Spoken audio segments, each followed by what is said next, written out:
Não tá num momento fácil pro menino Davi Luiz. Bem, na verdade nunca foi, né? Do Vitória ao Chelsea, como é que evoluiu a carreira de um dos mais caros zagueiros da história? E por que o jogador que chegou a estar na seleção ideal da FIFA virou um sinônimo de piada no fim da temporada 2020?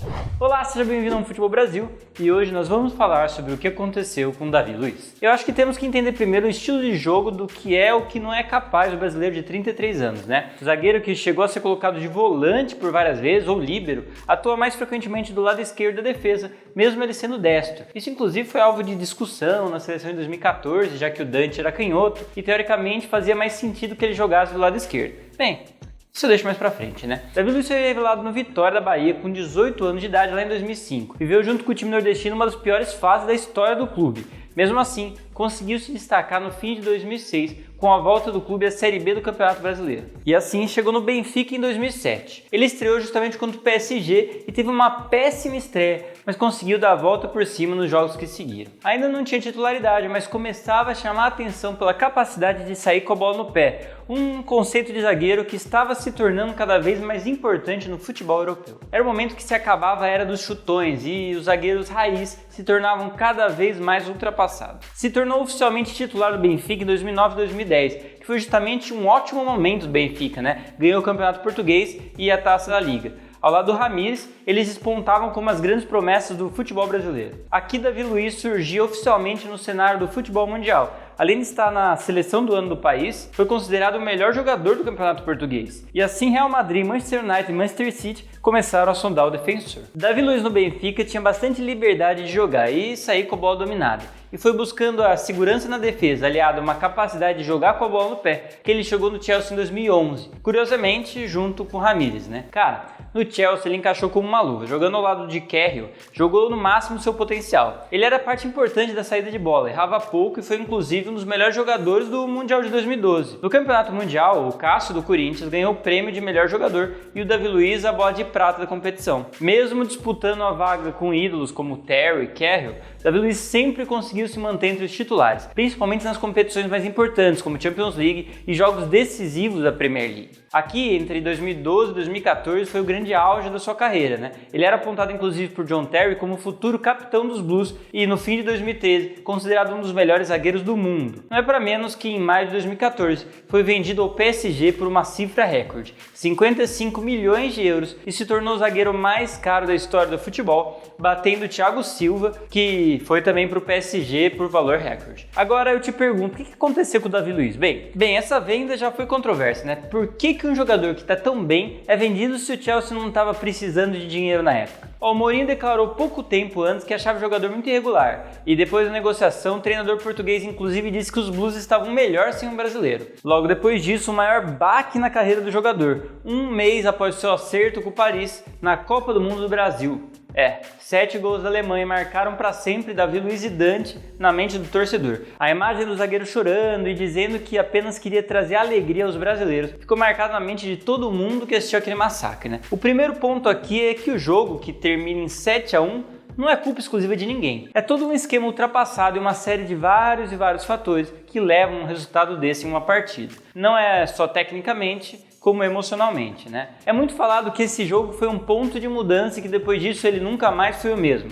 Olha, isso é uma mentira. No PSG, Davi Luiz realmente não rendeu o esperado, né? Ele brigou pela titularidade, mas foi só um zagueiro a mais para quem tinha chegado como o mais caro da história. Sem conseguir ter grandes atuações, foi vendido novamente para o Chelsea em 2016, mas por 35 milhões de euros. Sorte do Chelsea que saiu na vantagem, né? Mas isso é bem coisa do PSG. Superfaturar jogador que não necessariamente é ideal para sua equipe. Mas mesmo assim, o Davi Luiz foi por 2 vezes da seleção do ano da Ligue 1.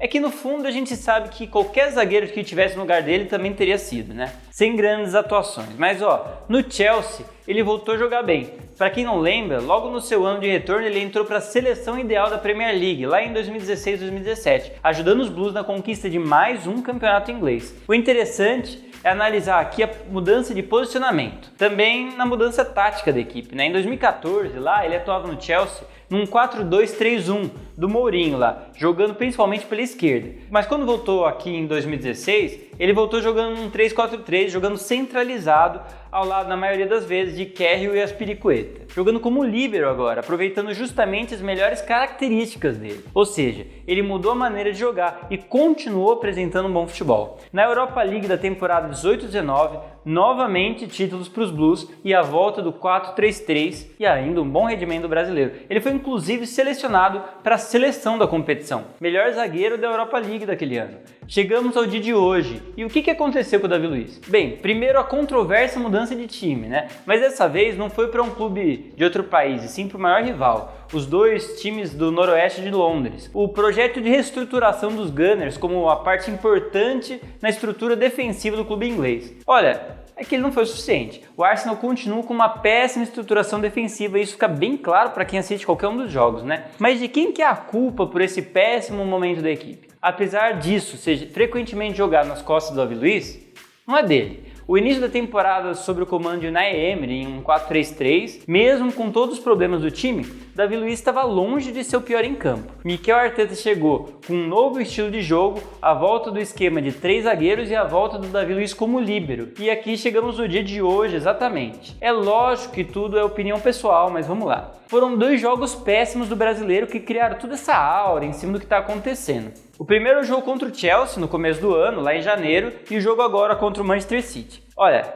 sem dúvida foram 2 atuações péssimas para se esquecer, mas assim, ele é o defensor do Arsenal mais preciso em passes, mesmo sendo o que mais toca na bola. Não está seu melhor momento, mas ainda é muito importante para o time dos Gunners. Se a gente tirar essas 2 partidas horríveis que ele fez, ele se torna em números o melhor zagueiro da equipe nesses 15 jogos de 2020. O problema aqui, na minha opinião, é a mídia que se cria em cima de um jogador. Se espera dele o Davi Luiz de 25 anos, aquele 2012, mas com 34, o rendimento não vai ser o mesmo. O time do Arsenal ainda está mal organizado e o Arteta não vai conseguir mudar isso da noite para o dia. Principalmente com a parada do futebol atrapalhando o ritmo de jogo. Então não, nada aconteceu com o Davi Luiz. Apenas alguém que foi considerado muito melhor do que é e agora paga por essa super expectativa que alguém criou, né? Muito longe de ser um zagueiro ruim.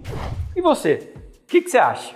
Escreve aí embaixo sua opinião. E se você gostou, já deixa aquele like. Não esquece também de se inscrever e clicar no sininho para não perder nenhuma novidade do canal. Para você ver vídeos anteriores, você pode clicar aqui ou aqui. Valeu pela atenção e até a próxima.